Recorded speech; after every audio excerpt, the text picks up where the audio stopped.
Hello there. Today we're going to give you an honest review of Star Rupture. Now this is still in play testing, so very early access game.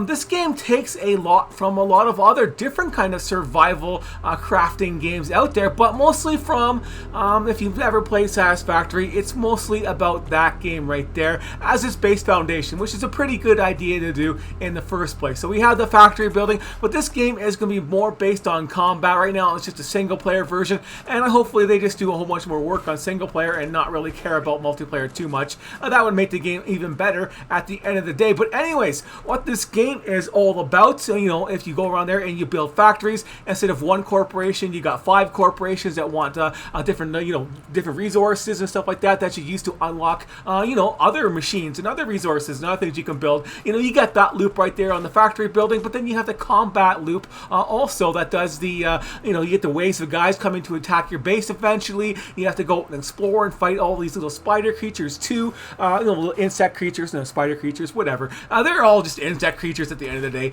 Then you have to go there and you have to worry about food and you have to worry about water. It takes a little bit from a planet crafter too on the way you start. You start off, you're a criminal, you have to go to this planet and basically try and terraform it or gather resources at the same time and send them off. That is, the premise of the start of the storyline in this very early version of the game.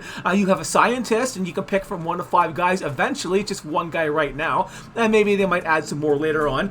You have more stuff going on there with their inventory and stuff like that. It is a little bit small for my taste. They need to make this a lot bigger and more, display more, and the text is a little bit too small in this game too. They need to adjust that, like having the base low value of 6 or something like that. This really sucks. But they do have experience for different things like movement and combat and survival, and you level those up there, and then eventually you get these unlock slots that open up that you can use for modifying your character. So you get little modified chips or whatever, and then you have a station that you unlock, and then you can start adding them into those slots. So you have that dynamic too of different scientists, and I think they're going to have different starting buffs for their character, and that's going to be fleshed out a little bit more later on. Then you're going to have this is like a food item. You got to go pick up that. So you got to worry about the food, the water, and some stuff has poison effects, and there's also radiation effects, and maybe some more stuff later on. But you got to go around there and pick up all these different food items and eat those, and go through the storyline, do the combat, and then there's the mining and stuff like that. We'll go there where you got guns to deal with the guys. So there's just more and more stuff that's going to be fleshed out for this game, and lots of stuff that you got to do on it. So yeah, the mining I thought was a little bit interesting, so I just give you a little note on that. You're going to mine these meteor fragments and get the cores out of them, and you have these little spots right here. That's like a little like resource node on them, on the one right there, and that will help you mine it quicker. You can barely see that little heat bar on the bottom right of this weapon. So the longer you hold it down, it builds up heat, but the more heat you have, the more damage you're going to do. So that's a neat little factor on there, and it doesn't like automatically recharge that heat on you either. So you got to, it goes up faster and faster and faster for the last one, and then that's just 5 on this one. There's another one somewhere. You can keep hitting it, but eventually there it go up there and got that little thing. The other gimmick in this game, because it's not done with other gimmicks, of course, as you have that little thing right there. That's a heat shield for yourself. There's going to be an event that happens like every hour, and that's going to, the whole planet's going to erupt in heat. So yeah, that's the rupture part. So the whole planet ruptures in a big, huge heat zone, which kills like everything on the surface, including yourself. So if you're out there, you die. You got to be in a little shelter, and if you're not, you're dead. But yeah, you can upgrade that heat shield, and it's going to have less and less heat. And when you come out of there, all your buildings and all your little factories and your solar panels and all that kind of stuff is all overheated. It will go down over time as the planet regulates in its temperature once again. But yeah, or you could do that manually, and the heat shield upgrades will lessen that. So it has that too for it with the different upgrades as you do it. That's sending resources into space. There's a whole bunch of multi ones that you can do. I just got finished one that had split off into 3 different things. And it doesn't use like the traditional conveyor belt system. You have this little belt system instead that sends off resources. So I had the resource coming off there and split and go on those 3 of those things and shoot them up, and they also distribute power and stuff like that too as you build off the different resource nodes. It also wants you to go out and explore a lot, like find out where these different wrecks are, or there's going to be more of those little spider insect type guys you got to kill. The spider insect, I've got that already. But anyways, you have other places for little bases, like that's where the rock is over there. I got to mine and set that up over there. So you need a heat shield over there. You need to put all the different base stuff over there in that place. And there's another node over there, and we saw another node over there. There's also other little events, like there's a little shuttle over there, and then you activate, and then you have waves of guys swarming you and attacking you. It's a little bit choppy at the moment for the gameplay, so it's kind of hard to do that with just a pistol. I guess you got to craft some more grenades, because you do have grenades in this game. They are pretty neat. I think I got to craft a little bit more because I couldn't get more than one to fly off there. But yeah, they're pretty nice to use. They got a little time delay on there. Yeah, so no more grenades. I got to craft a whole bunch of those if you wanted to do that. Maybe just spam those and be able to do it. But you can't do stuff like build foundations and stuff like that in this game yet. They'll probably be unlocked maybe a little bit later and try and build some real defenses like that. No, the game doesn't really work like that. The insects have really huge jumping capabilities. So if you try and outrun them and jump down this cliff, for example, they just jump back up again and that type of thing. They'll follow you, and they have the superpower jumps, being like I guess grasshoppers type of a deal also. So maybe they got a little bit of that DNA mixed in, so they have super jumper. So I guess building a regular defense like you would traditionally do and like a normal tower defense style isn't really going to work too well. There is defense turrets you can build later on and unlock too in this limited capacity, and it's very early access. So this game does a lot of things. You have your different survivor that's a criminal you can pick from for the personality, and eventually different buffs and stuff that you get. You have different mods you can put on your character for later on, different weapons you can build. You got food and water and radiation and poison, not to worry about all that stuff put together with combat and ways of guys attacking your base and disrupting your stuff. And as you go around there and search for bodies and little wrecks to get little pieces of little pieces of technology, so you can upgrade your own technology and unlock more things to build and then send into space and get those rewards to progress. So that's the progression of the factory style game, as it gets harder and harder with the combat style part of the game, and then you have to worry about a lot of food. And it's not balanced very well yet, so it's got that little issue going on there too. Like you need way too much of a food to unlock the food recipes, which are not really great at the end of the day. If I eat 5 of those, it's like 60 food, for example, and if I use that 5 food to craft a food item, it's only worth 30. So it's not worthwhile to craft food in this game so far. So that's kind of a waste of time doing that. And you need like 100 just to unlock a different recipe for different kinds of food. So yeah, you need 100 of them and like 20 or 30 of some other kind of food. And you can't grow it yet. So there's no farms yet. I didn't see any technology that let just grow a farm and have this stuff growing automatically to justify those huge numbers. So it's got that little problem right there. There's also other little areas underground that you might be able to explore. They're blocked off right now, and you might be able to unlock them later on.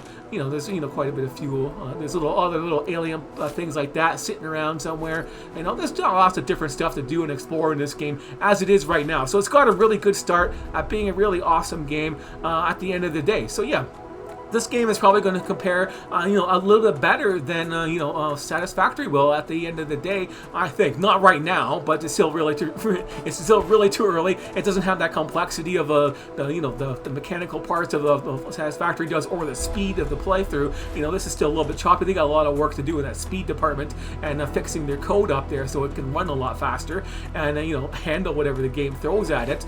All the combat in Satisfactory was a lot faster and better than this, and then they had the jetpacks and the tube system and stuff like that. This game doesn't have that those functions yet. It's going to need them for the fast traveling around the different places to get the different bases and stuff like that. But yeah, that stuff this is like playtesting phase. It's not even out for early access type phase. So yeah, it's got all that stuff to work out, but it still has a ton of potential to actually be able to do that. And hopefully it does it soon, because I want to play it, and I want to play the full version that runs a little bit better, so I don't have to go so slow into combat and get all that stuff done. But as it is right now, it's still pretty decent. For a score for this game, it's probably sitting around, even right now, it's probably sitting around on a 6 out of 10 or something like that. And that's it's still got lots of stuff that you can do for it. That's just my opinion of that. It doesn't really doesn't really need a score yet since it's so early. But you just want to know what this game is going to be like for what you're going to do for it. So yeah, you got all those different mining stuff you can do. You got to heat that up there. It'll work a little faster once you heat it up some. Resources. You got to build components and stuff like that. There's not much going on there with the small little text. They need some more work on this part right here. to get that done. All those little things that they pop up like every time you do something. This is a new thing. It's a new thing, but they're not. It'll just go away if I just hit the build button again. Well, it's kind of buggy to close it, and they need to work on different buttons to close stuff too. They need to fix that up there. But yeah, you got the basic standard stuff: your fabricators, your furnaces, your different base components and stuff like that. Your rail system and connectors and stuff like that. So there's not really much stuff going on in the game yet, but it is has a good foundation. I think, at least, to make it a great game at the end of the day. So yeah, so expect a lot from this Star Rupture game in the future. So right now it's decent enough for quite a few hours of gameplay to get all this stuff done and build your factories everywhere and probably prep ahead. But yeah, who knows if they're going to have to start over again from scratch. But at least you can sit there and deconstruct everything from far away and get all your resources back. You can see it needs all those construction materials you need. They need to adjust that a little bit on the thing there with the different storage devices. They really need a real storage device for your things on there, and better splitters maybe. I think this is the only functional splitter, your storage silo, that only stores one stack of items at a time. And you need a little bit more because you need to gather those resources and use them to build construction resources, and that just comes directly off the mines themselves that are up here. So yeah, I need to get them right off the actual ore extractors. So yeah, you have to worry about that too. That's why I got this one here. Is this one full? No, it's not even full. It's being used at 100%. So yeah, getting those resources can be a pain. But they do give you a lot of ore nodes, so you could just sit there and build them separately. But anyways, that's enough about this. I think I showed you enough of this game to get the ideas. They even have the stuff on, and remember in Satisfactory where they have some of those ore nodes with the other ore sticking out that you gotta break apart. They got that stuff here too, I think. I think that's what this is. Another ore node with this part you gotta break apart so you can actually build on top of it. But you can't build on top of it or break that yet, I believe. Those are the ore patches where you can only stick one, only one extractor on one ore patch, and there's one right there. So yeah, it's kind of a pain in the ass to navigate. There's the ore extractor type thing, right? And then you can move it around just to 4 angles so far, and just stick them up like that, and then bam, you built another one. And then you got to supply power to it and stuff like that. But yeah, it just has to be connected via the connection system on there. So we're gonna find that connection thing right there, the rail system they have. It just automatically clicks on, and I'll go to whatever you want to click on there. But yeah, you just can't go through and clip everything. So you just can't do all the clipping. They actually have to have a real line of sight. They do curve nicely, and you can adjust stuff up and down nicely. So yeah, all that stuff works out pretty damn well. And it's cute to cancel construction in this one. There we go. But yeah, and there's another one of those nodes right there with a little thing on top of it. You got to be able to blow that up there and get rid of that somehow later on. So you have another resource node to stick another mine on there, that type of thing. So there you have it. This is really the end. So yeah, that's enough for today. Seeing what this game is all like. So thanks for watching, and I will see you later.